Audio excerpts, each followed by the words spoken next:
یقطعون واو کا مطلب ہے اور، جیسے کہ ہم اردو میں بھی استعمال کرتے ہیں زمین و آسماں، اور اردو میں بھی اس کا مطلب ہے اور عربی میں بھی اس کا مطلب ہے اور۔ یقطعون وہ سب کاٹتے ہیں۔ یہاں پہ پھر سے ینقضون کی طرح دیکھیے شروع میں یا آ گیا ہے جو کہ فعل مضارع کی علامت ہے۔ اس میں ہم فعل حال میں بھی ترجمہ کر سکتے ہیں اور فعل مستقبل میں بھی اس کا ترجمہ کر سکتے ہیں۔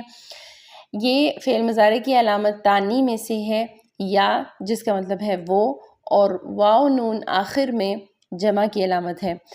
قطع بھی اردو میں لفظ استعمال ہوتا ہے، جیسے ہم قطع رحمی کہتے ہیں، قطع تعلقی کہتے ہیں، اور وہ کاٹتے ہیں۔ قطع کا مطلب ہوتا ہے توڑنا، کاٹنا، اور عربی میں بھی اس کا مطلب ہے کاٹنا۔ ماں جو، ماں کے ہم نے معنی پڑھا تھا کہ زیادہ تر اس کے معنی ہے نہیں یا جو، نہیں یا جو کے معنی میں استعمال ہوتا ہے، اور کبھی کبھار